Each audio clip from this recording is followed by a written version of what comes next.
সোমবার বেলা 1:15 ক্লাস ছুটির পর বাড়ি ফেরার অপেক্ষায় কোমলমতি শিক্ষার্থীরা।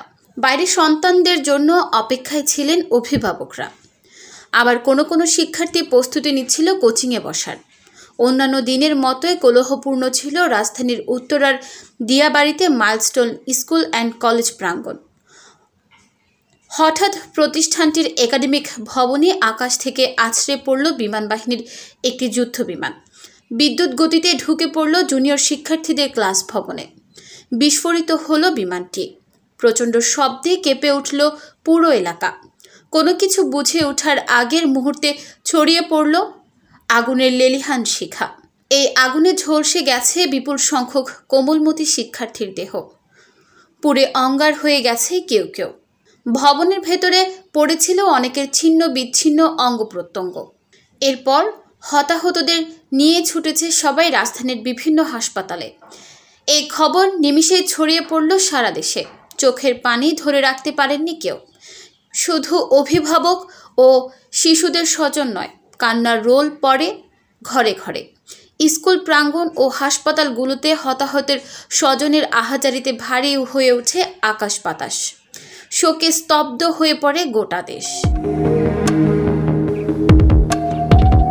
এই রিপোর্টটি লেখা পর্যন্ত এই ঘটনায় বিমানটির পাইলট সহ 27 জনের মৃত্যুর খবর পাওয়া গেছে।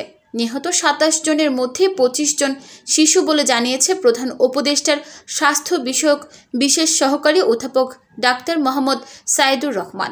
আজ মঙ্গলবার সকালে জাতীয় বার্ন ইনস্টিটিউটে এক সংবাদ সম্মেলনে এই তথ্য জানান তিনি বলেন, বিমান বিধ্বস্তের ঘটনায় নিহতের সংখ্যা বেড়ে 27 জনে দাঁড়িয়েছে।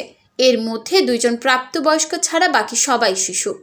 প্রাপ্তবয়স্কদের একজন পাইলট তৌকির ইসলাম ও একজন শিক্ষক মেহরিন চৌধুরী। এছাড়া বর্তমানে বিভিন্ন হাসপাতালে চিকিৎসাধীন আছেন 78 জন। অধ্যাপক ডাক্তার মোহাম্মদ সাইদুর রহমান বলেন, আমাদের এখানে ভর্তি আছে 42 জন। সম্মিলিত সামরিক হাসপাতালে এখন চিকিৎসাধীন আছেন 28 জন। সেখানে সব মিলিয়ে 15 জনের মরদেহ ছিল। পাইলট তৌকিরের মরদেহ সিএমএইচে রাখা হয়েছে। তিনি বলেন, 6 জনের মরদেহের পরিচয় এখনও শনাক্ত করা যায়নি। তাদের ডিএনএ নেওয়া হয়েছে। এছাড়া ঢাকা মেডিকেল কলেজ হাসপাতালে একজন মারা গেছেন। সেখানে 3 জন এখন ভর্তি আছেন, যাদের 2 জন আইসিইউতে আছেন। এছাড়া ইউনাইটেড হাসপাতালে একজনের মরদেহ আনা হয়েছে। সব মিলিয়ে মৃতের সংখ্যা 27 জন। হাসপাতালে ভর্তি আছেন 78 জন।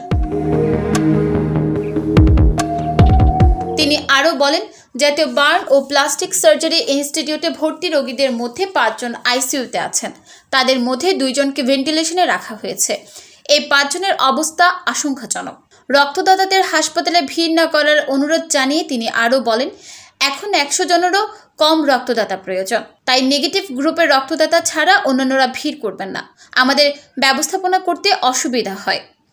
এক প্রশ্নের জবাবে তিনি জানান, মঙ্গলবার সকাল পর্যন্ত বার্ন ইনস্টিটিউট থেকে 10 জন, সম্মিলিত সামরিক হাসপাতাল থেকে 8 জন, ইউনাইটেড হাসপাতাল থেকে 1 জন, ঢাকা মেডিকেল কলেজ হাসপাতাল থেকে 1 জনের মরদেহ স্বজনের কাছে হস্তান্তর করা হয়েছে। কোন হাসপাতালে কারা ভর্তি আছেন তাদের নামের তালিকা পাবলিক ডোমেনে দেওয়া আছে। স্বজনদের অনুরোধ করব তারা যেন তা জানার চেষ্টা করেন। নিউজ ডেস্ক, চট্টগ্রাম সময়।